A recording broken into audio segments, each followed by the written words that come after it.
I'd like to welcome everybody to I Ski with Frankie Z. Miami is out of control. Las Vegas turns out to be one of the best places. Number 3, Michael Jackson. He tops our music song list. Number 4 is news. Where's the best place to go skiing? We talk about March Madness.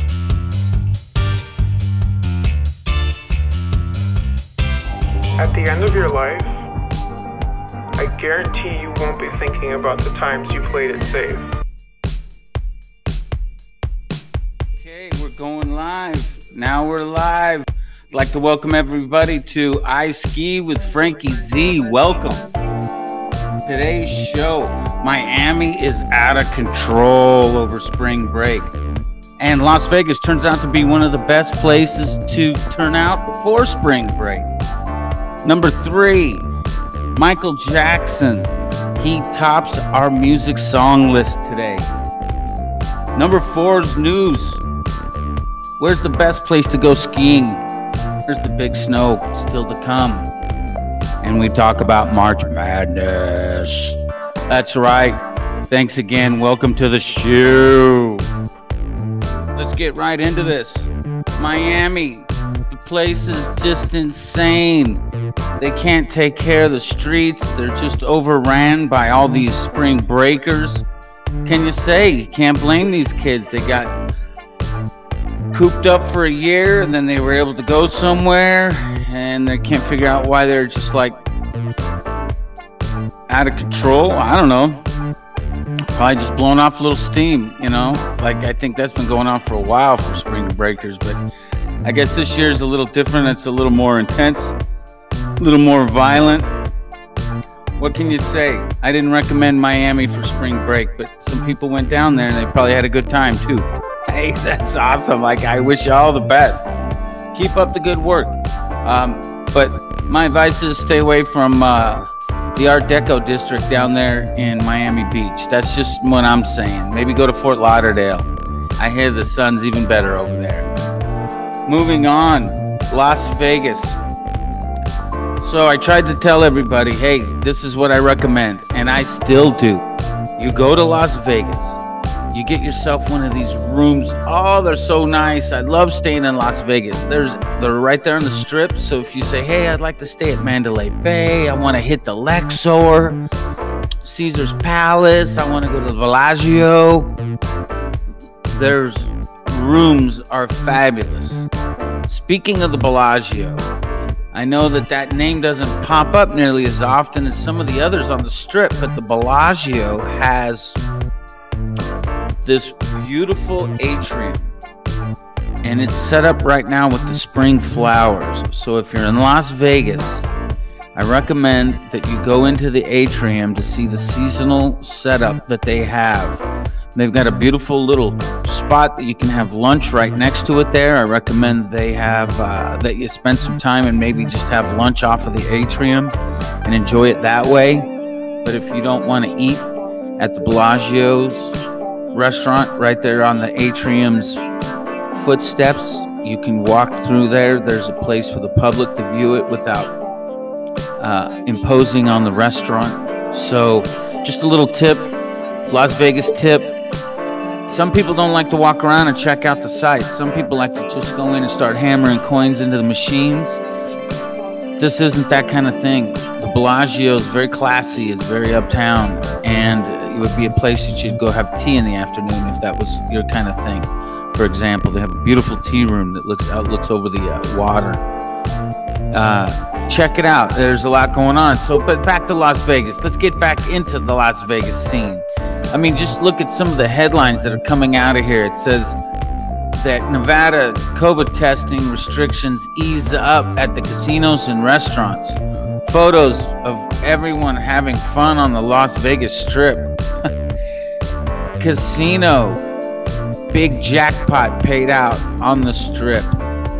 MGM, Mandalay Bay, Mirage reopened 24/7 on the Strip starting on March 3rd. Man, see, these are such great headlines. Down on the Fremont, it says the Circa Sports launched at Tuscany Suites east of the Las Vegas Strip. what that is that's the Fremont. That new hotel, and it's just supposed to be just so cool. And what it is if you go to the news, or if you actually go to the website, they'll show pictures. Or actually what I recommend is go to YouTube and just put in it's spelled Circa, Circa, and the new Circa is just so cool. Put in Circa pools and see what it pulls up. Staying on the Fremont used to be a little taxing. A lot of times it'd be a place you'd just go to visit. It's turning into quite the destination nowadays, it seems. So it's worth checking out. I stay at the other end. I like the Lexor. I think I've brought that up in other previous podcasts that we've talked about. So as far as spring break goes, I still like the Lexor. I love the Mandalay Bay if you're going for the pools, but that's more the summer place for me. And then you start popping around a little bit. Flamingo, that was somewhere me and my daughter used to stay. They have a fabulous pool. We haven't stayed there in a long time, so I don't know if it's still set up the same way, but they had this great big pool. They had a barbecue. They would have burgers right there. Oh, it's just, I mean, I can't even tell you how fun Las Vegas is. Go see Las Vegas. That place is the best. I'm just moving down some of the news. Well, it says Dunkin' to open 2 Las Vegas strip locations. Dunkin' Donuts. Oh, man. See, I don't know what to tell you. I think that place is the best. So when you think of Las Vegas, when you think of what's happening over spring break, that's what I say. Go to Vegas. And then when you're in Vegas and you say, where should we go skiing? You just 45 minutes north up to Lee Canyon, or you go 3 hours northeast to Bryan Head, Utah. Some of the best skiing. Go for it. Ski over spring break if you aren't in the pools. That's what I say. Where to go skiing for spring break? Let's say you don't want to go to Las Vegas. Now what? Man, I gotta tell you, like anywhere up in Utah, it's popping, and they've got some snow. Shoot, telling you. Now, if you don't want to go to Utah, run right over to Purgatory. Run up to Telluride. Head over to Breckenridge. Go see Vail. Now, you know, I had a friend of mine say to me, "How come you never mention Aspen?" And you know, the thing is that it's a fabulous resort, but it's always really busy. And I like going where there's just a few less people. And Vail's not always that location, by the way. You've got to plan that one out. I've always wanted to hit A Basin. So looking at where the snow's going to come, though, I'm telling you, we always get a real in March, and then we always get one right around Easter. So you're saying, okay, Frank Diddy, where do I go? What do I do? Give me the skinny. Well, the first thing you do is if you can ski during the week, that's my advice. So you're asking, so where should I go? Some people are going to be weighing out this, and they're going to say, should I even go skiing or not? And I'm going to tell you, whatever you're wanting to do before now and Easter, you have an opportunity to take advantage of that. Or you can do nothing and live with your regret. Oh, I wish I would have gone to a spring training baseball game. I wish I'd have had dinner with friends. I wish I would have called somebody. Wish I'd have gone skiing. Go do something. I recommend skiing. It's a huge effort to go skiing. I get it. But if you're a skier out there, and that's who I'm talking to, I'm talking about people that say, like, you know what you get from a day's worth of skiing? You meet people that you've never met, and you see things that you've never seen from a different perspective. I rode up the chair with a guy, and he says, hey, have you guys heard of this new podcast? I'm on the lift with this guy, and I'm looking at him, and I didn't know if he was saying it to me because he recognized me or because he was actually curious, but he was asking us, I made first tracks last week. Oh my God, it was so sweet.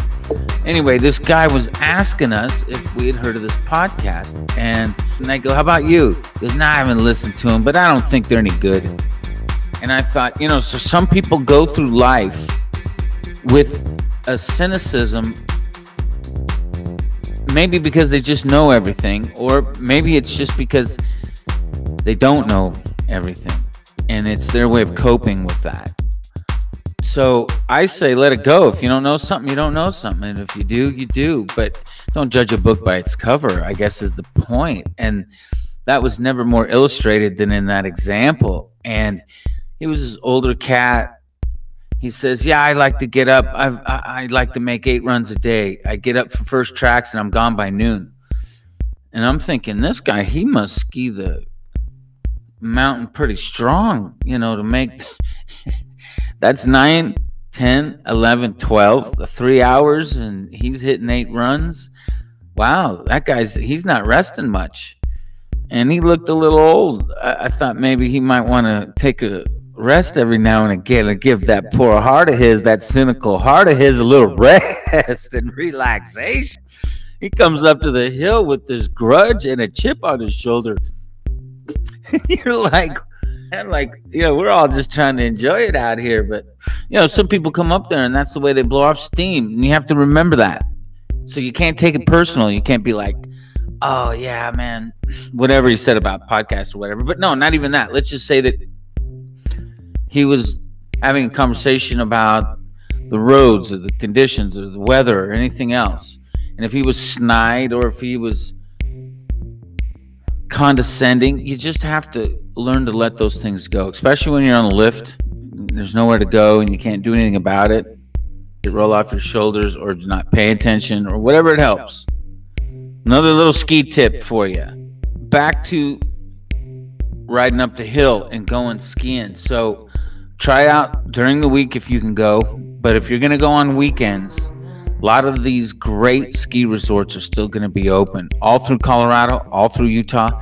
And in Arizona, the Arizona Snow Bowl is making such a great attempt with spring skiing. I've really got to hand it to these guys. They're talking up lessons. They're talking up rentals. They're talking up cheap lift tickets. Got to hand it to this Arizona Snow Bowl because the other ski resort is already closed.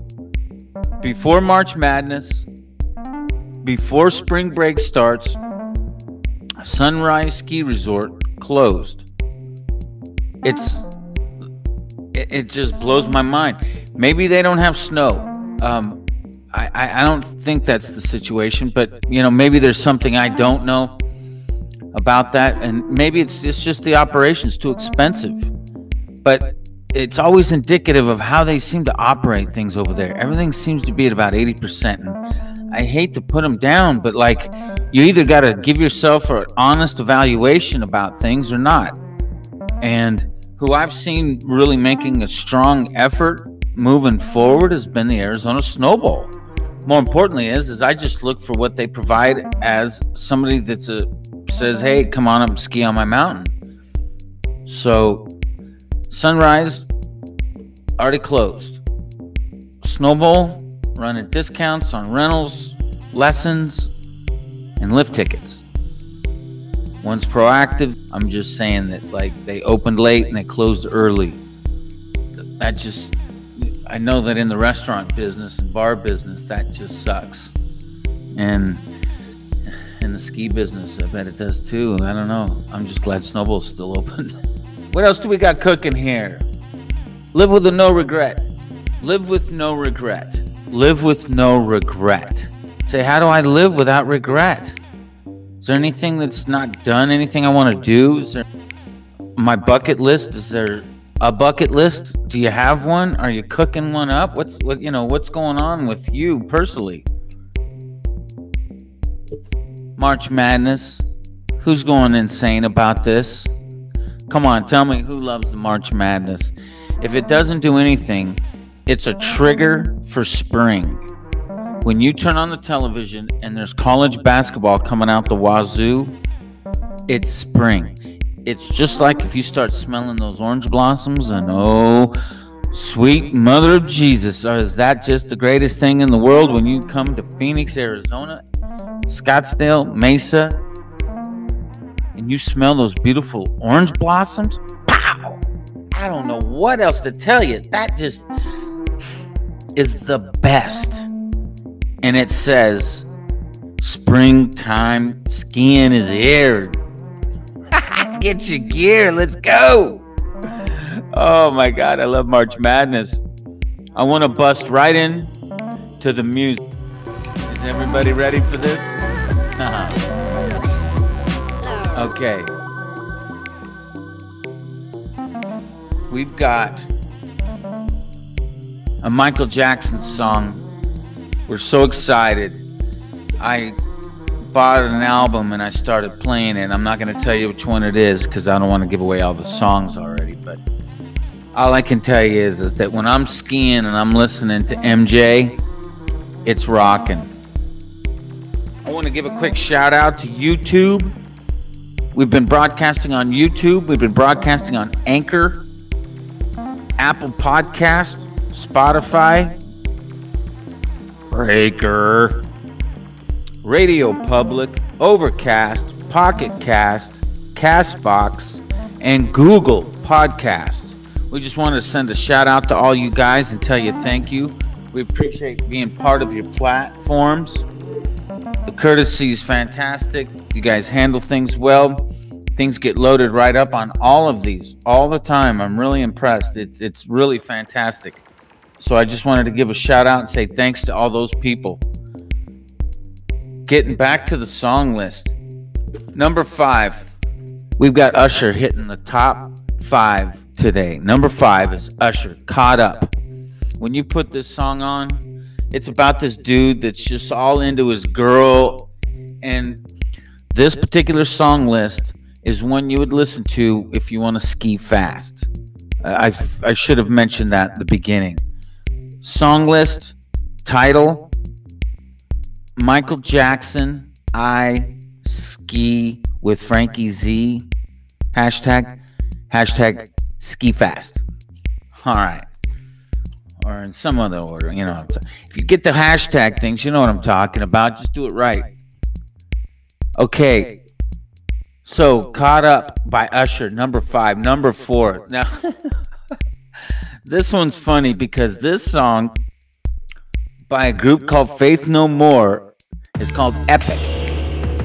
And through the entire song, which has these hard pounding lyrics and this hard pounding beat, and it just drives the entire time. This thing rocks.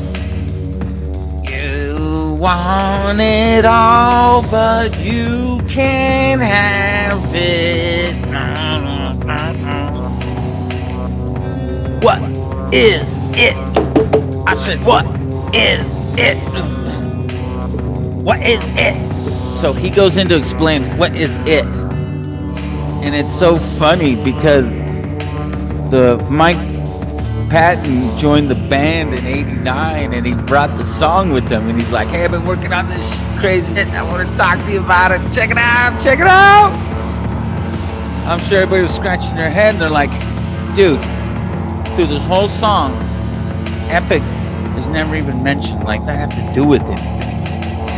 Anyway, he vaguely alluded to the idea that it was, you know, it was about sexual frustration, and he just kind of let it go at that. And finally, in an interview in 1990, after the song hit, he stepped up and said, yeah, it's about sexual frustration, but it's also about sex and the lack of sex, and that's what the it was sex.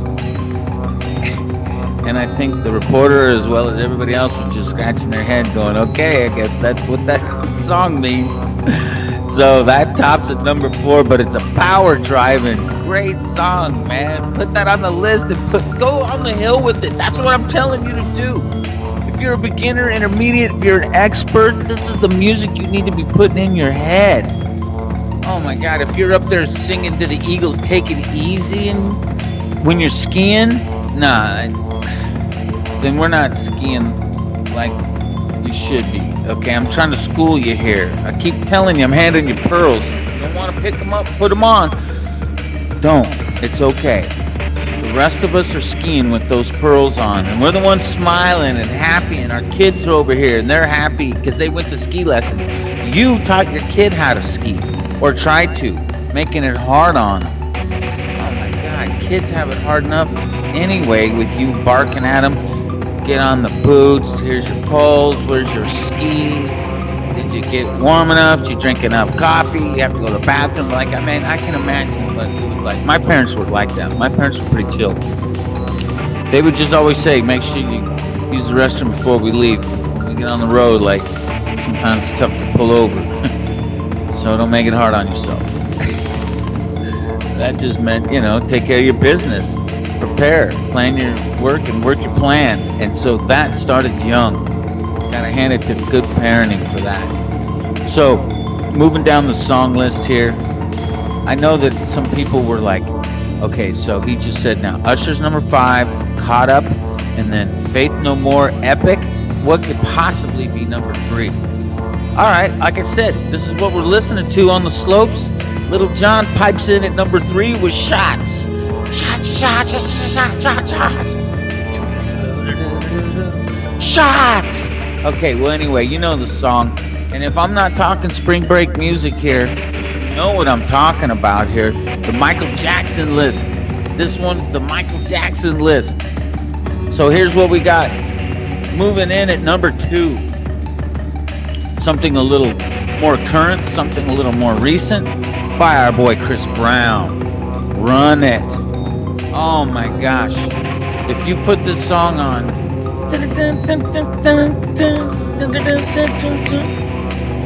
make you run it, run it. Yeah, I'll leave the rest to Chris Brown. How's that?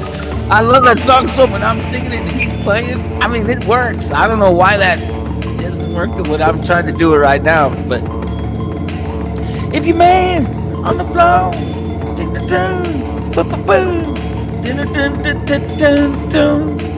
anyway, put it on number 2. Chris Brown, Run It. Now, here we go. I know that you've been waiting for this, and so have I. I can't wait, because when I saw what the story was behind this particular Michael Jackson song, I said, this is the greatest. This song is the greatest song of all time. So when my list comes together, I can tell you, you got probably 5 songs that are potentially number 1, and this is one of those 5 songs. I wouldn't go as far as saying this is number 1, though it could be. What I am saying is that this song is off the album Thriller, released in 1982. And the song is Billie Jean. Boom, boom, boom, boom, boom, boom, boom, boom. Hold on a second. Wait a minute. Maybe I even have, let's see. Do I have, what? Could I possibly have the lyrics for this? No. Tell me no. Tell me it's not true. Okay, I was gonna say, because what's so funny about this particular song is the song's about a girl who claimed that Michael Jackson was the father of her child.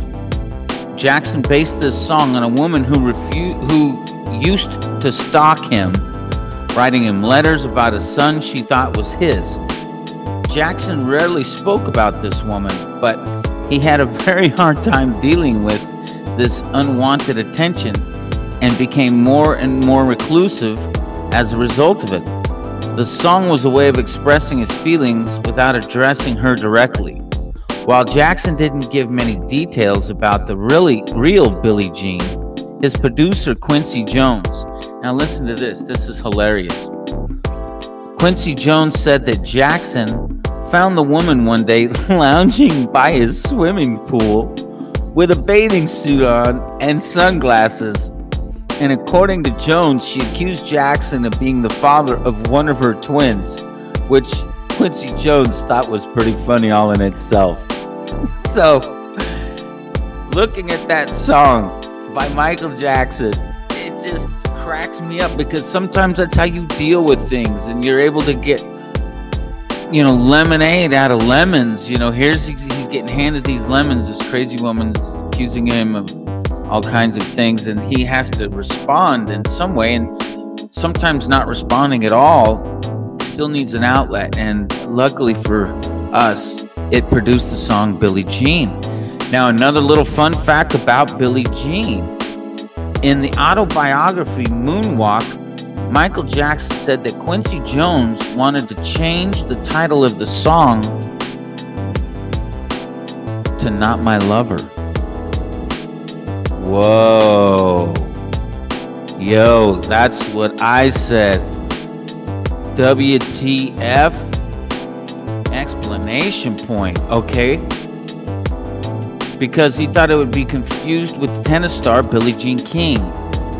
And they wanted to respect that particular celebrity's celebrity, which I thought was very,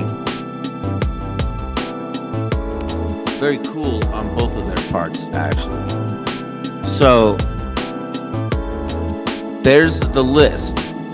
And there is how Michael Jackson came up with Billie Jean. One of probably the top songs of all time, but we'll have that coming up because we have some upcoming shows here that I thought I'd mention that we have to talk about. We have hotels on Route 66, Twin Tip Skis. We're going to be talking about Twin Tip Skis. And then we're also going to be talking about playing golf in northern Arizona, so stay tuned. Last thing is, we just want to tell you thanks if you've listened this far into the show. Appreciate you spending some time with us. We also have some great shows that are going to be coming up, so we look forward to seeing you down the road. If you could leave us any comments or if you have any questions, please leave those down at the bottom right away. Thanks again. Subscribe to the channel. Like us if you don't mind.